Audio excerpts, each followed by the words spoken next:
Hi, welcome everyone. Thank you for joining us for this uh, exciting call with BG Mahesh, the co-founder and CEO of Sahamati, which is an account aggregator, and I guess the only account aggregator around, or No, no, first no. at least. Account Aggregator Industry Association Collective. We are not an account aggregator. Sorry, the Account Aggregator Industry Association, Yeah. and there is about I'm pretty confused about what account aggregators are, how they function, and so Mahesh is here to clear the air on some of this confusion. Uh, we've also had the data protection bill pass, in the last session of Parliament, and there is some talk of a consent manager framework where there will be entities that hold consent or record consent for transference of data. So we'll also understand uh, how that might work with an account aggregator framework. We'll have a conversation around that. Sarvesh might have some questions and comments on that. So thank you for joining us today. I'll hand it over to Mahesh for the introductory remarks. Mahesh and I have been friends for what 16, 17 years since before MediaNama started, and he was previously the founder of a company called One India, which was an Indian language news publishers um, that he started almost over 2.5 decades ago, and now that content is in vogue, uh, and Mahesh since then moved on to uh, to join Sahamati as its co-founder and CEO. And this is going to be fun talking to him. And it's like two old friends having a conversation. Mahesh, I look forward to this. Uh, Mahesh, over to you. Yeah, thank you. For inviting me and Sahamati, to update you all and give an introduction, the basic introduction about what account aggregator is, what the framework is about. Okay, to start with, guys, that we are a not-for-profit body. Sahamati is a not-for-profit body. It's a Section 8 company with a very clear goal, okay, to work on empowering the individual and the corporates to benefit from their own data, and what we call this as the data empowerment. So until now, as you know, that the corporates have have benefited from your data, by selling something to you. Like when you browse with the help of cookies, they know something about you, about what you like, and you see the ads. Okay, and you are not directly benefiting from it actually. So how can a user, owner of their own data, use their own data, okay, for their own financial benefit? So account aggregator is actually about that. You have 17 account aggregators in India. Account aggregators get their license from the RBI. It's called NBFC AA license. Okay, and we are not an account aggregator, because there are a lot of people who get like actually confused, because we go everywhere and speak about AA and they think we are an AA. We work for the entire ecosystem. We don't work only for account aggregators. We work for the ecosystem. What is that ecosystem? Okay, and and what exactly is AA about? How is the data transferred with the consent? All this may look good, but what are the actual use cases? So until now, how much has it been used? It will be explained, yeah, by my colleague Abhishek, with this presentation. And in the last 9 months, you all have been hearing a lot about DPI, your digital public infrastructure, especially because of G20. And in fact, even now, half an hour ago, when I was watching the TV, as everybody is landing in Delhi, like, they're all, speaking about DPI. And account aggregator is also actually DPI. And what it is, at the end of the presentation, we'll be able to deep dive. So now I request Abhishek, to actually go through the presentation. And in general, we are actually, so fine, that if you have like any queries as the presentation goes, we will be okay to, actually reply to, all your queries as we go, or we can also take it at the end of it. But there is one particular slide when he explains about the account aggregator flow. After he explains, I would say on that slide, if you have any queries, you should be, you're voicing that. Yeah, Abhishek, over to you. So thank you, Mahesh, for my introduction. So I'll quickly start the presentation. Generally, what I do is I'll make people think who have experienced financial products that just if by chance the most difficult product where more documentations are involved, I think this is a home loan or LAP if somebody have taken up. So just imagine the whole process starting from, generally it is divided into your when you have to submit a file, you have to give the KYC documentation, and then you have to give different documents, which starts from giving your banking data. Maybe if you have 2 3 accounts, you will have to actually get to 2 3 portals and get fetched documents and then upload it into the portal of the lender, or maybe you give it to the sales guy.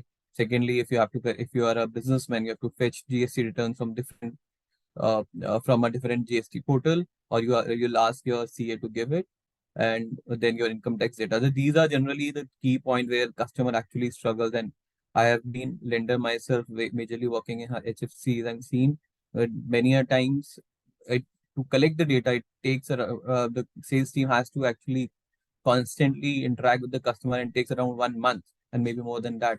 And the cost of actually for a subprime customer to get this data maybe can cost him a day or two wage, because if he's a daily wager, he has to reach out to the bank, and it actually cost him a loss of 1 or 2 days wage. So just imagine it. And while we go through the account aggregator framework, we'll let you know that how the journey has transformed once account aggregators are actually enabled, and what are other use cases it has. Is my screen visible, Wall? Yes. It is. Yeah, thanks. So we know now it's like currently all the majorly Indian adults have bank accounts now, but still the country faces low insurance penetration, unmet formal credit demand, and very limited use of investment and security opportunities. So when we want to quantify it on a credit side, it's only 20 to 21% of credit served population currently in India. And we have seen when we talk about MSME credit gap, it is humongous. It is like 20 to 25 lakh crore. On the investment side, we have only 10% penetration of demat accounts. When we talk about pension, in terms of when a user retires, he's like only 24% penetration in terms of pension products. And when we compare India versus global countries, where it is just 4.2% premium as a percentage of GDP versus 7.4% when you compare it with the global counterparts. So the gap is, what we want to say is that the gap is humongous. And one of the key reason for this gap and less financial product penetration is the lack of availability of data, so that these FIUs or the financial companies uh, can actually get this data easily from the customer in a convenient way, and with less cost of onboarding from their perspective.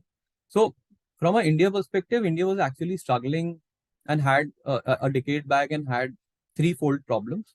First problem was, how can they actually give identity to each individual and each citizen of country. Second was, how can they start their journey, starting with opening with a bank account, a formal journey for every citizen. And one of the we have seen Jan Dhan account, etc. The enablers for that. And the other part come to it, once they have opened the bank account, how can they start interacting with these financial products? They start consuming these products, start using it day to day. And the third one was, how can they be empowered with the data? How can they uh, ensure that they can share this data very easily with any company who want to utilize it and give them some personalized offers? So here, India Stack is a set of technologies. It's a set of APIs which has all enabled this and has become a key enabler when you talk about financial inclusions. And so you would have heard about DPI, which has account aggregator, yeah, OKane, ONDC, etc. comes along with it. So I think Mahesh was talking about account aggregator, and we wanted to stress more about this slide. But generally, during my interaction, when I want to simply put what account aggregator is, so I say it like account aggregator is a can be, you can call it as an agent of customer who actually solves the purpose of getting the customer data from various information holders, which in account aggregator framework are called financial information providers, and get this data and share it with the company who requires this data so that they can offer a customized, personalized product, financial product to the customer. The beauty of this whole ecosystem is that all the parties involved, like if you can see my arrow, these are financial information providers. These are the companies where the customer data resides right now. These are your banks where you have bank accounts. These are your mutual fund, your securities, your insurance companies, your GST. These are the places where the customer transaction records are there. And this is FIP, we call it in the AA framework. And the second the party which is there is account aggregator, which is also a NBFC AA licensed body by RBI, and FIUs, which are FIPs and FIUs are can be any company who is regulated by any of the four FSR. While GST has now got enabled, this is the fifth regulator, DOR, which has got enabled. So any of the four. One small request, Abhishek, if you could go easy on the acronyms. Okay. Thanks. So the whole all the three parties which are involved. One is the financial institutes where you have customer data like your banks. If from a citizen perspective, as Abhishek, I would have my bank account with some banks. I would have my security or my demat with some stockbrokers. I would have my mutual fund with RTAs. I would have my GST. If I am a businessman, I would have my GST return with GSTN. So these are all the places where my data resides. So in a framework, FIPs, the holder of this data, are these all companies who are one of the regulated entity under different financial regulators. Financial regulators are RBI, PFRDA, IRDA, and DOR now, and SEBI. These are the regulators. So any company who has a license from these regulators can be a part of this ecosystem, and they can be interchangeably FIUs and FIPs together. The data which flows, the beauty of this product is the data flow digitally, seamlessly on a real time, and the account aggregator who is empowering this flow of data from FIP to FIU is data blind. So the A don't have visibility of data, right? So this is the basic framework of account aggregator. Currently, we have around 90 plus data providers or the companies like banks, insurance companies, your GST data, your security data, which are live. In coming times, we want to move ahead from financial data to other data like telco data, EPFO data, and DigiLocker are meant to be part of the system, so that if you have some data with these set of companies, you can actually you can actually fetch this data and actually share it with anybody. So similarly, how can you imagine is like you can consider it like once you have you started using UPI, so you have a UPI handle. Similarly, now every citizen can have a data handle. In this data handle, they can link all their wealth account, all their asset side information. Like you can link all the bank accounts. If you have 4 bank accounts, you can link all the bank accounts together on this data handle. If you have your shares data, you can actually link your depositories. CDSL, NSDL, you can through mutual fund data, you can get it through RTAs. So all these data sets can be linked. And now as a customer myself, if I want to apply for a home loan, I don't need to actually visit different different platforms. Like if I have 4 accounts, I don't need to reach out to each bank and get data individually. I'll just share my data handle with the user of the data, which consider if you are taking loan from HDFC. So I'll just share my handle with them, and they can, and on a real time, they can give me a consent form which tells about that the user HDFC wants my Abhishek data for last 6 months or a year, my GST return for a year, and my investment in mutual funds and security for a year. And I just need to approve. This data actually will come from the providers of the data and directly goes to the users of the data.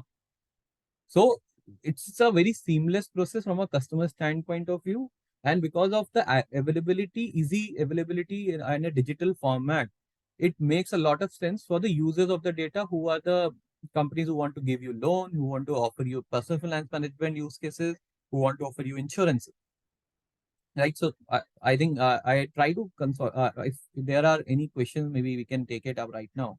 So I'll jump in here. 1 second. As he told, any entity which is registered and regulated by any of the four FSRs, which means the financial service regulators, can automatically participate in this ecosystem. There is no need for them to get any special permission that can be participating in account aggregator ecosystem.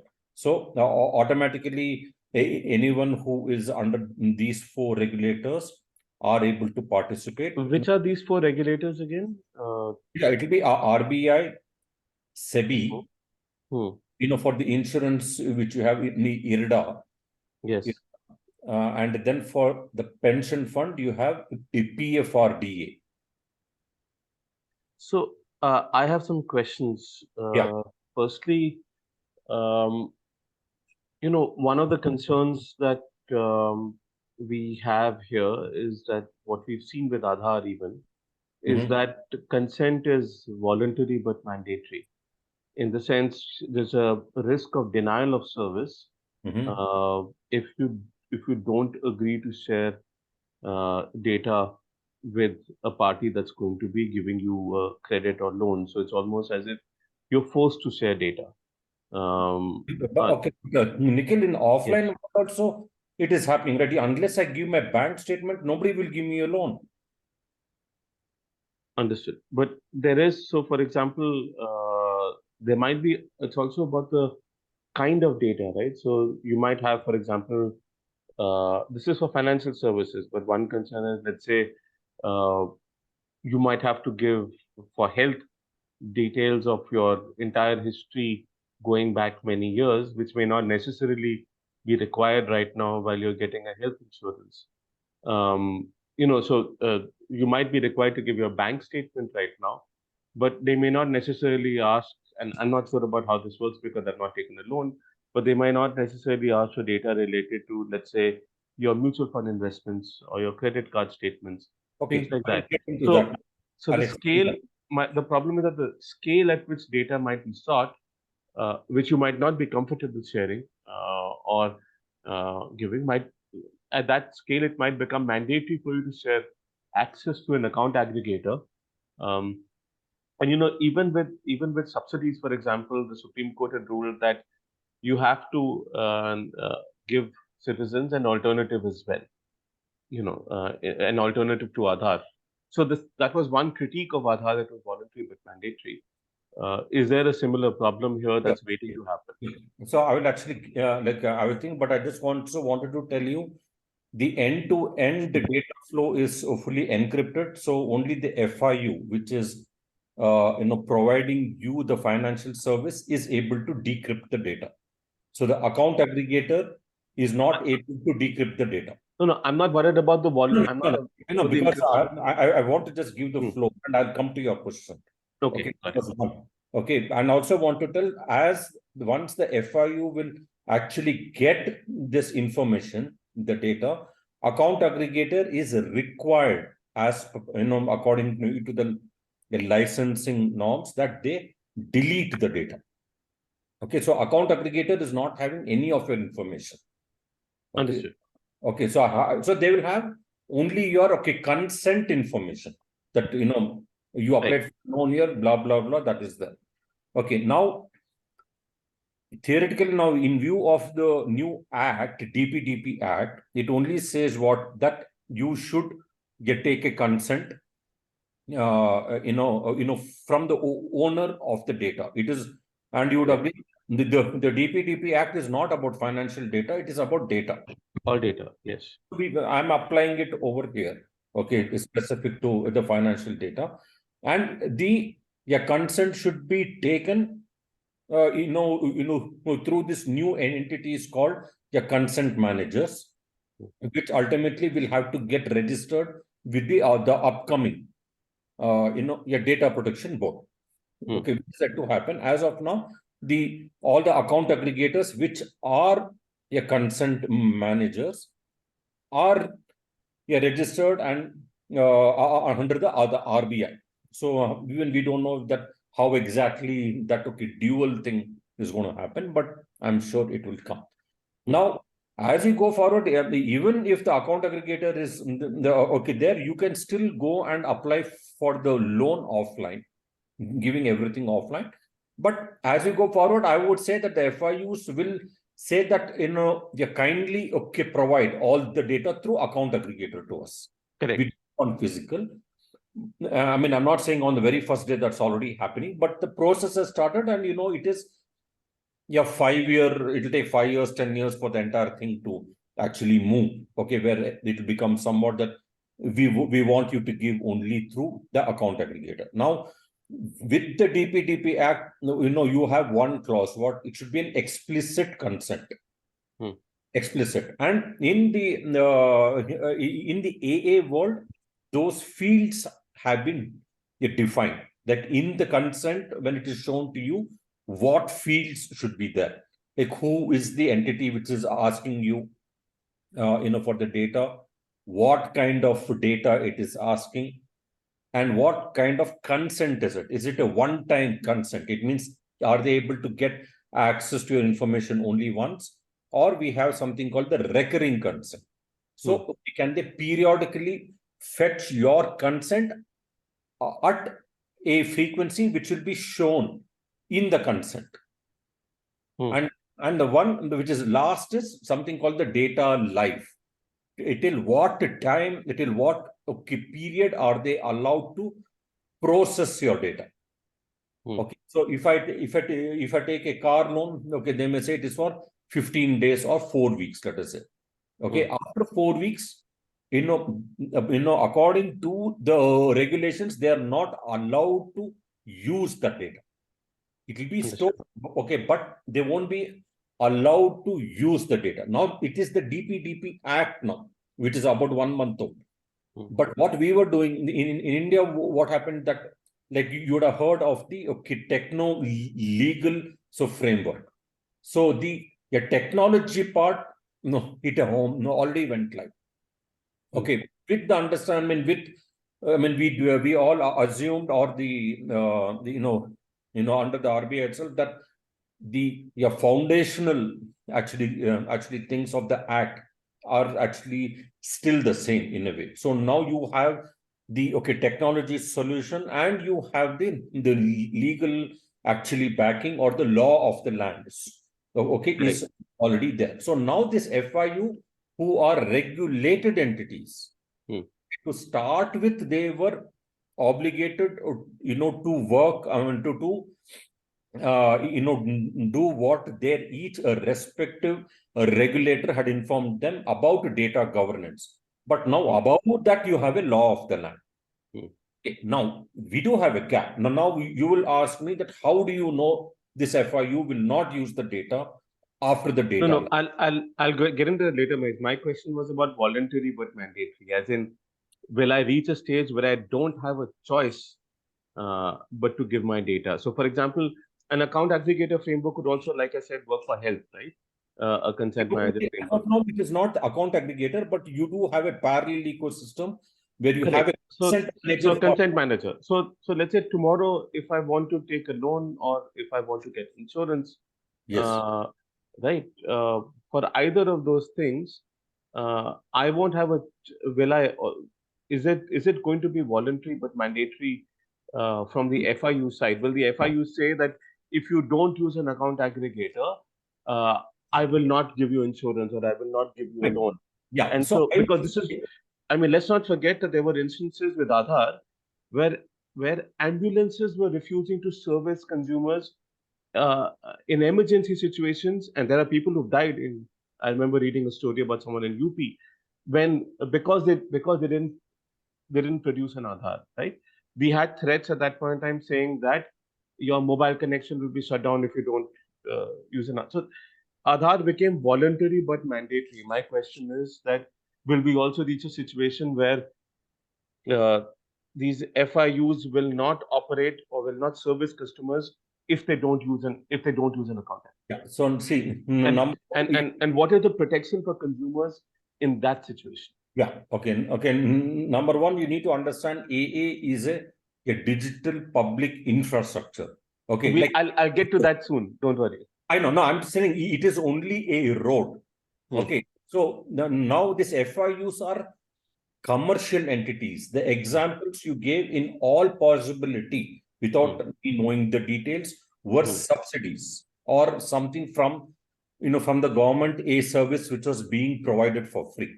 Or something, the ambulance or whatever you do. No, let's take bank accounts. A bank account is not a subsidy. There was a threat that my bank account might be shut down or will be frozen if I don't give an Aadhaar, right? That threat happened as well.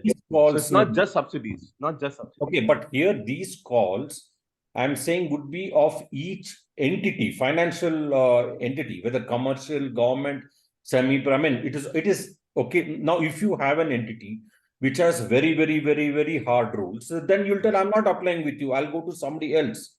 Okay, who's not asking for all this data. So the market itself will be, will know that what is that we can ask. But in my opinion, the account aggregator should also inform the end customer, because account aggregator represents the customer, not the entities. Now, say, for example, when you're applying for a personal loan, you usually an entity should ask for, the period of the bank statement should be usually, say, 3 months or 6 months. An entity is asking for 1 year or 2 years. So I say that the account aggregator should inform the users, look, it's up to you. You want to share the 2 years? That's up to you. But what we have seen in the general practice, usually everybody shares only 1 month, 3 months. Understood. Yeah. So it is that. Okay. So we will have to be developing the guardrail. See, but if an health insurance company says that if you share your health records, for now we will ignore AA. You are talking about the consent manager in general. If you give me your health records, okay, there is a good chance, I'll be able to give you actually a discount on your health premium. Okay, because maybe once a year you went or once in 2 years you went, and actually they may see that, you are quite healthy. Right. Okay. So that is a call. That underwriting model is up to each entity. So I think that onus or the blame or the credit, it will not go on the DPR. Secondly, what mandates a financial information provider to share data? Like, is it a regulatory mandate that they have to connect and they have to share? Yeah. And so therefore, sure, please. To start off, from what I understand, even if you are the UPI for any of the banks, it is not mandatory. Or any bank can participate, or they need not actually participate. Okay, but customer has ensured. I mean, due to the customer pressure, every entity is. Most of them have the internet banking, the mobile banking, and UPI. So in the account aggregator ecosystem, if you see the master directions, it says that if you get onto AA, okay, then you will have to share the information with all account aggregators or with account aggregators. It has become very clear. People, we also have been doing this for 4 years. What you see, that information which is there with each of these FIPs is your data. It is my bank statement. Okay, and now especially the act which has come, it says that it is your right. Okay, each FIP, I mean, each data, if your fiduciary should provide a way for you to be able to share your data, obviously with the consent. So they are now with the act, I would say that they are obligated. They have to share. My other question is, what control does a user have using an account aggregator over data deletion? Like, we have the right to share data, but once it is shared with a third party, do we also have any rights over data deletion? Can you pull data back from someone you've given data to? No, as of now, through AA, you won't be able to, invoke or actually start the thing about, you're forgetting the data. Okay, currently it is not there. Okay, but it is, the way it is, but they have added the guardrails with the data life, where it says that you cannot use after that. Understood. My And other one point question. I want to add here, Nikhil, sorry, I'm interrupting. Sure, Abhishek. Many of the regulators have so in terms of audits, they want the FIUs who have evaluated and underwritten any customers to hold the data, customer data for 7-6 years. So that there is some also, I'm not exactly And the data protection bill gives that leeway that if there is another law in place that requires you then to hold data, they may hold it for that period of time. I get that. My other question really is about this, and I'll get into more issues later, but I'll let Sarvesh also come in a bit. But my other key issue is about data surveillance, right? So, as we know in the data protection bill, there is no restriction on data, on government access to data. Additionally, with all of these, if you look at all the entities that you've listed, historically that data has been in silos. So, for example, tax data, for example, was not available to a third party. With this kind of digitization and interconnection of data, of data sets, is there also now, and one of the challenges that the government has faced with rolling out a surveillance system like NatGrid, which in its initial plan was 21 databases, phase 2 was 900 plus databases, public and private, and later on it was like 1600.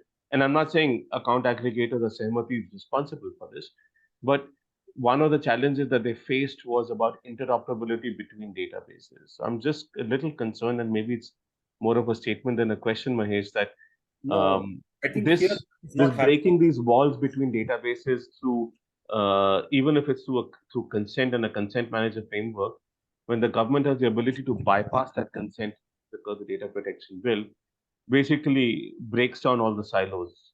So I'm saying, now the way AA is, and which it will be this way, it is not that it is being anything what is happening, it is already happening in the offline world. When I go to a wealth manager or the loan, I'm giving that same information as a hard copy, PDF, or even to internet banking. This is going to be one more route. So this is, AA is not a centralized database at all in any way. I understand. It's a consent manager. It's not a database. I get that. Yeah, I so get that. it's not anything. My challenge, honestly, honestly lies with the reduction in friction of content. Of consent. And historically we have seen at least in payments, that friction in consent is uh, quite often a means to protect consumers.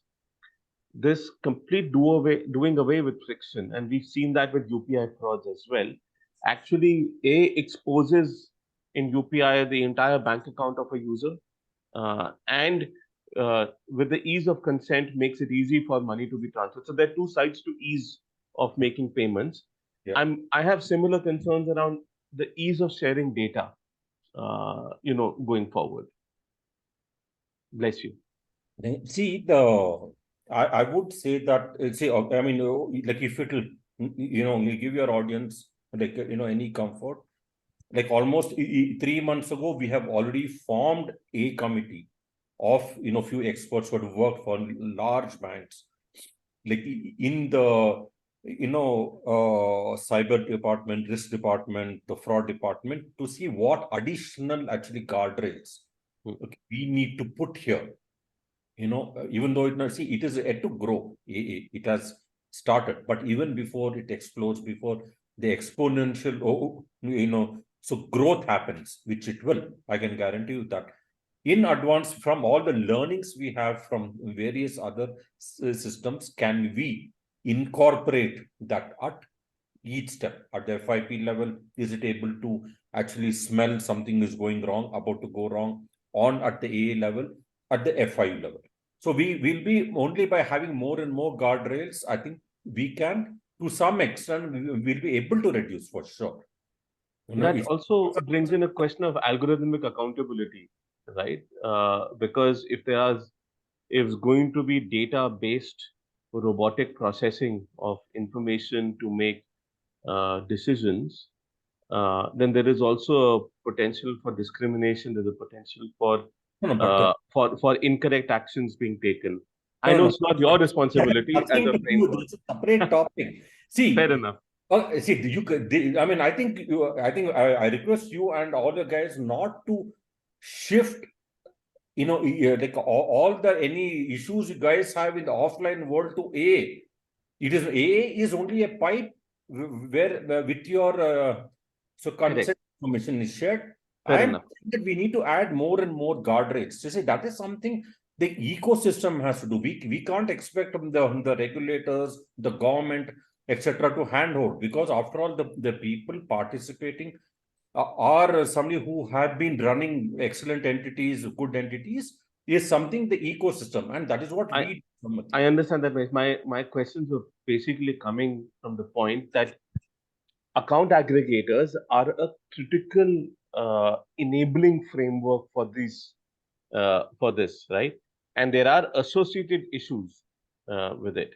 So I know that you're not directly responsible for it, but I'll leave it to Sarvesh if he has any questions. Sure. I'm just saying that we are here, okay, to hear about the actual concerns people have, and some I'm saying that no, these are just my concerns. I'll leave it to everyone else to say. I think, see, any ecosystem should be open to hear what are the concerns, and few of your who are on the platform may have the concern and also a possible solution on how to tighten something. We are very happy to hear, happy to include it, in the like actually the framework. I mean, and in any ecosystem, any solution, any service, okay, you have, you have the benefits and you also have few problems. Sarvesh. Yeah, just before that, I just wanted to check if there was more of the presentation left, right? Okay, so how about we show very quickly the use cases, etc. And I wanted to tell you that from the FIP side, from when the data goes to the FIU, all the data also has the digital signature of the FIP. So the FIU knows, the one who's receiving the data, like this statement, this data has indeed actually come from your bank. And the amount of the fraud in the bank's statement, few of them were told us it is 4%, 8% 1 week ago, and NBFC told me it is as high in few parts of India, as high as 35%.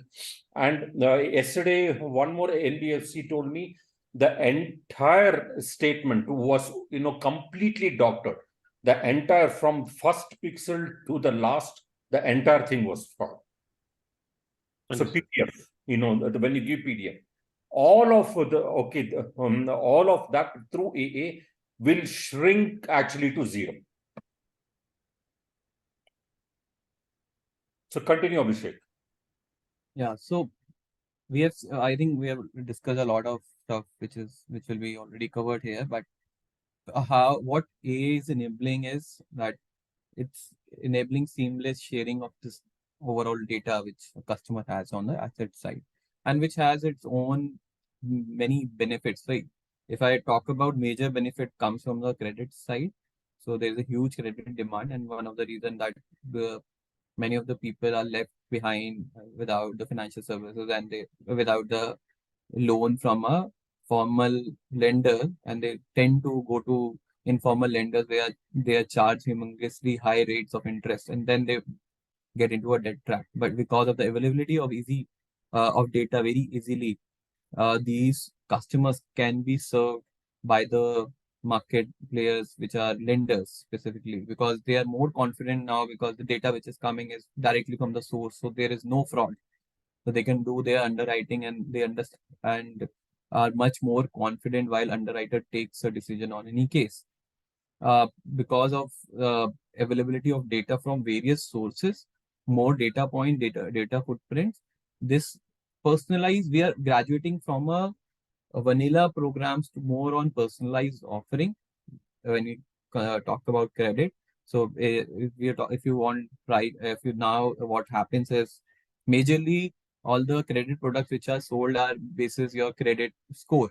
So Abhishek and Mahesh ji, if Abhishek having a back salary of 1 lakh, but the whole wealth side I have only 10 lakh of investment, versus Mahesh ji with same salary but 1 crore of investment, is both different individual. They should not be treated in a same fashion. But because since A enables sharing of the well data also, these both individuals can be treated in a much better way, and they both are he would be liable for a better offering than Abhishek. So these are some of the benefit where we have seen that market is adopting towards more towards personalized offering. Similarly, one of the question which I think many of us had in mind was, can the well products be created for people down the pyramid whose salaries, whose income levels are very low. So because the wealth product is something which is more on human driven, a huge cost is there. Now since availability of data is there, your robotic analyzer, your personal finance management through robo advisory can enable better advisory to these people and can offer them better products. So now these customers will have access to other wealth product, which generally tier one kind of customers have had. When me myself always wanted to have access to data, all my investment at one go. Now because of I can actually get all my data together at one go and have a 360 view of my financial health, and can take, because of my visibility of all the assets, I can take a better decision for my future.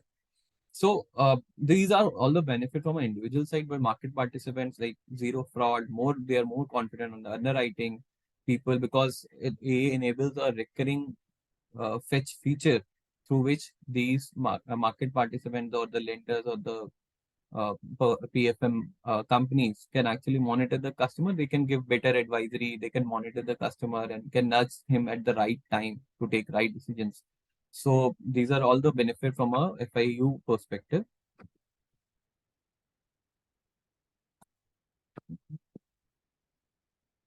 So yeah. So the current ways of getting data are full of delays. They have trust issue. The data is not real time. The data is not sufficient, and we have high drop-offs. With getting replacing the earlier older methods, the companies have higher trust. This is an automated process. You'll have the whole visibility of data, 360 view of the investment of the customer, so that you can give a better offer, because the data is coming in encrypted format directly from source. It is secure. The data protection coming in, which actually calls out that there has to be explicit consent. So A enables all those parameters wherein we can tell that for what period the data is being asked, for how long it will be used, uh, for what purpose it will be used, and the customer on a app can actually track it, that where all my I have given consent for the data, and if he want to remove any particular consent, he has that capability of stopping that consent and revoking it. So that is one of the power of A, wherein the customer is given access to all the consent he has already given to get offers. Current state is we are at around 19.94 million customers who have successfully shared data. Month on month growth rate is around 25%, and there are around 1.13 billion accounts which are enabled by AA facility. By enablement, we mean that these many accounts can be linked through account aggregators, and this the data residing in these transaction data at these accounts can be easily shared.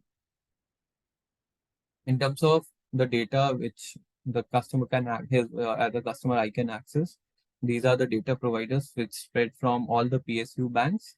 There are 13 big private sector banks and 26 RRBs and 2 small finance banks where the data can be shared. And we have around 17 AMC which are live on A, 2 depositories, 3 pension CRAs, and GST and recently went live. So overall, around 15 data types are available where customer can share his personal information to the user of the data. There are around 273 financial information users. Major use cases are coming from lending, which are around 60% of the usage, wherein it is used for underwriting a customer. It's some of the use case we have heard is like on the bank account statement verification of customer, because you are getting customer demographic data, customer PI data from different sources. So you can actually, the companies can triangulate that if there are some fraud signals, or maybe they can build good trust signals. The second use cases we have seen is on personal finance management, which contribute around 38%.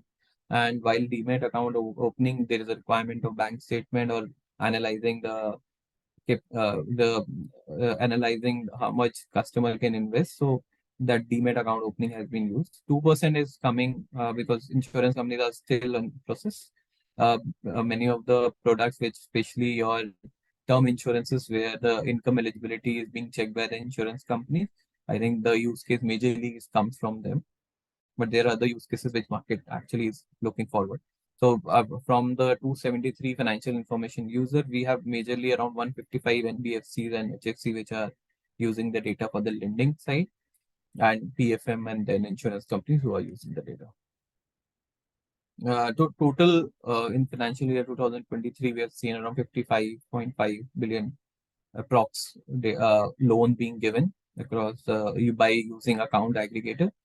And we have seen that the major use cases are coming from personal loans and unsecured business loans, but we are working very closely with the companies and will see a good adoption from a assisted journey where it comes from home loans, etc.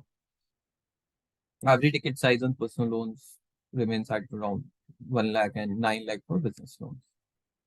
As Mahesh ji told that we have altogether 17 account aggregators, up to which there are operational 13 and 4 are in principle approved. These are the account aggregators wherein you can have handle with, and which can thereby be used to share information by the citizen.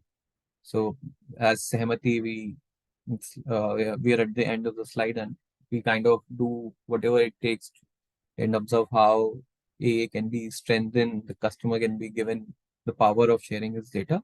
We keep on conducting workshops, and if there is a technical legal requirement for the ecosystem which has to be supported, so Sahamati anchors those also. So yeah, and also the certification framework is prepared by Sahamati. Yeah. Now I think we can open up for any questions. So that was all from the on the PPT side. Maybe Mahesh, if I have missed something, please do add. No, that's it. I mean, it was good. I think everything has been shared. So now, I think Sarvesh had some questions. Hi, Sarvesh.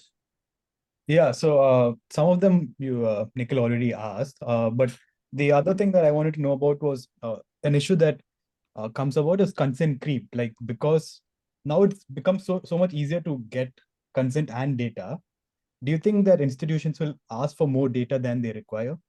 Because right now in the physical world, it's hard to get data. That's one of the problems that consent managers are trying to solve. But when it's all coming online, it's just going to be one more tick box that an institution will be like, I want this data as well. And the consumer will have to consent to it to get that service. So do you think it's going to result in consent creep, or are there any guardrails for that? Anything, I think you have the positive, I mean, you'll always have the both sides. See, one part which has not happened in the lending, for example, because, a few lenders told us to, because it's easy, as you said, to get access to the bank statement. Get access means, but not directly. They would ask your borrower to actually share the bank statements. But sometimes if they had investments, and if they're going to share the investment information also, the way the lender looks at the borrower actually changes. Like I think the example he gave you, Abhishek, I mean, our both salaries are same, but our money he has saved and what was saved by me in investment is actually different. So it has its own positives. Now the thing is, like I would say that I am actually trying to think, if you have an example where some other data is not required, I mean, and they ask for an unrelated like actually data, the quantum of the data is more what they ask. So those issues, it may be there or it will be there, which is already also happening in the offline world. But I would say I would like to see the account aggregators informing the user that it is little going outside the boundaries, because they will know the purpose type. This is for what? For a one-time consent, either for loan account or like that. So they will know that they're applying for a loan and it's a one-time pull. And if they see what they're asking, the data is somewhat outside the normal behavior, it should inform the user. And also, like now we are about to form the committee on which is already there on our site. We have the consent templates which the ecosystem has, so like actually jointly work. If it is a lender for the loan, you should ask only for XYZ, only for this quantum. So what we are trying to do is participatory governance, that amongst the lenders, amongst the wealth managers, we all come to an agreement. I'll ask only for this. One more other point thing that you I'll mentioned. Sorry, go on. Abhishek. Yeah, one more point I would like to add to what Mahesh said, Sarvesh. See, generally trend when we see the funnel of a typical lender, the success rate are just 2-3% or 4%, right? So major problem comes in when the lenders are not actually able to cater to larger audience. With our interaction, one of the insight which I feel is like lenders have a very positive thought process from account aggregator, because now they will have sufficient data to underwrite it and increase the funnel. Now I think from a citizen perspective, me as Abhishek goes to a lender, gets rejected, have already done that work of, with, if in the case of with we are talking about the account aggregator doesn't exist, the paperwork which I have done for one lender, I'll start again the whole cycle. So from a citizen perspective also, if I am given a better option, better rate, better offer, I will prefer giving my AA data, more data. So many of the journeys are designed such that even so they have underwritten a customer and given them 10 lakhs loan. Now they nudge the customer, like gamification happening, that if you have some investments in wealth, maybe we can get you a better offer. So these innovations will come in, right? These are not deterrent to the customers. These are enablers to the customers so that they can get a better offer. That's So a, we have that's a fair point, Abhishek. Actually, this is what we've all we've seen historically that sometimes mechanisms for inclusion become mechanisms for exclusion also. So that risk for a citizen also exists. And like I keep going back to Aadhaar, that's one of the main things that has happened. It's become a mechanism for exclusion as well for many people. I had this question that Mahesh mentioned in passing, this idea of recurring consent. Yes. Could you explain that a little bit? Like, what is this? I haven't seen this anywhere. What is the idea of recurring consent? Yeah, very useful consent, like actually type it is. See, when you actually, have a home loan, so kind of thing, or a long-term loan. Okay. Usually the lenders, if they feel like asking you, like after 6 months, 1 year, okay, they will say that, submit your bank statement again. Okay, because even when I had a home loan, like every 4 years, if he or she remembered, they would ask me, okay, how about you, actually, share your statements even before we again release the money to the builder. Now, it is a huge friction point. Okay, because until I share that information, the lender is not able to release the, that installment amount to the builder, which is one. Number two, how about we assume that I have already bought a house which was actually completed and it is a 20-year loan. The lender may want to keep an eye on your financial health, once in 6 months or once a year, okay, to know your balances or something. So every year, if they want to actually, get your balance, to asking you, it is a problem. But instead, if you give a recurring consent, say for, 8 years, like if your loan is for 8 years, once in 6 months or once a quarter or once a year, you say that I'm okay to, share the balance. Correct, but this ties into Sarvesh's point about consent creep, right? It's not Today you might not be asked for that kind of recurring consent, but tomorrow someone might demand it from you in order to serve you. See, I'm telling that as much as it is, see, in any ecosystem, I would say all your players should benefit. For a lender, for example, even for them, their NPAs are also important. Agreed. No, Agree. no doubt about that. It's a signal. It is only a signal to see, is your financial health okay? If I am okay to actually share my balance, but also remember, when you have a recurring consent which expires in 8 years, within a year or in the second year, the user has the right, not just the ability to revoke that consent. Right, like, because even if I've taken a loan, I don't want that person coming and checking my bank balance every few months or every year. Right, it's my call. So it's at the time that they've given the loan, they've given the loan basis of whatever their assessment. But I also don't necessarily want them to constantly keep checking my bank balance. That's my No, okay. See, it actually, I mean, for me, it is okay. I'm just saying, if I have to think about the angle of the lender who is interested, so, the thing, but the lenders now are activating it. See, they have a consent, okay, but it is not being used. When they feel that you were late in actually giving the EMI, or it bounced, or you didn't have the balance, only at that point of time, sometimes they fire it. So But will you have norms in place that there are certain circumstances under which only then can they look at it? Because my point is that we can't depend on the benevolence of them in to restrict their access to our data, right? In that sense, if they want, they can then, otherwise, if they have recurring concern, they can access all of it that they want. yeah, but Are you there see, norms that restrict that only under these circumstances you can the access? norms are actually already being worked out amongst the participants. As I told, what we are doing here is what we call the participatory governance in a very Understood. responsible way. Okay, how about we all agree that you will do, only this. You will activate it only on this, when something happens. But I am saying, as much as the borrower has to benefit, from any ecosystem to get access, the health of this so provider is also important.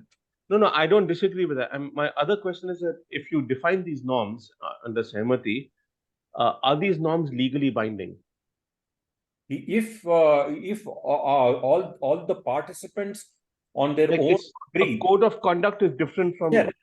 from Okay, so legally binding norms. No, so we do have actually, something called the participation terms. Okay, where the most entities have they've signed and they have said that we will actually do this. We on our own won't be able to penalize anybody. I mean, we don't have powers. But we need to understand that entities today in this world also they want to be seen as responsible, your participants. Okay, because if it leaks that they're exploiting somebody, I mean, folks like you will publish it that there is an entity which is happy to do that. I'm going to quickly. So there are a few people who have questions. Yeah, Kamkesh has a bunch of them. Sarvesh, do you have any other questions? No, there are just one question. I think moving it out of the financial space, talking about consent managers in general and under the DP Act, what are the benefits for consent manager for companies there? Because in the financial space, I can see that the FIUs and FIPs benefit from that data and they're doing something with it. But when you take a social media platform, why should they implement a consent manager? What benefit do they have there? Why should they give data to a consent manager? Because people also do look at social media signals at times before taking decisions. Yeah. No, now what you have, a fiduciary has to allow you to share that information actually. So, but I'm just saying that this act is 1 month old. You'll have to wait, for the board has to be formed. And I would say that, from that. Could you explain this again? A fiduciary mandatorily has to share data? Is that the case? Should provide that facility, for the owner of the data to be able to share the data. So every data fiduciary in this country will have to provide data to a consent manager. Your right now. It is your right. Because now with this act. No. Whose right is it? Is it, so for example, MediaNama has data on everyone attending this call. Will we then have to set up a system where, let's say, we provide this data to to an account aggregator who may, so a citizen may use that as the word account aggregator to say that no, you will have a consent manager. It could be your own consent manager. Okay, where you are able to share the data. See, it is through a consent manager, a data fiduciary should allow you to share. It is not saying that it has to be this account aggregator. It is. Do I have a choice not to create a consent manager? Yeah, because if you already have third party ones in the market, you could. No. I don't want to create. I don't have the wherewithal, let's say, or the finances to create the infrastructure for sharing data of, let's say, MediaNama subscribers with a consent manager. I'll have to do it now, right? Under the law, is that the case? I know. See, as I honestly said, we will have to actually wait for the specifics which will actually come. Because then this is going to be hell for most internet-enabled businesses in this country. If everyone will have to integrate with consent managers in some shape or form. Yeah. So in a way, I would say that I should have a way to share my, when I buy online, I should be easily be able to share my order history. Okay, because I'll be able to get access to the loan, etc. So there has to be the thing. I'm sure you will hear the specific details about for which ones it has to be done, which one not. Because I mean, it is not that I have to share. I mean, I don't know, like all the emails which you have emailed me. Okay, now should I be able to share it? I mean, I don't know. I mean, so we have to wait.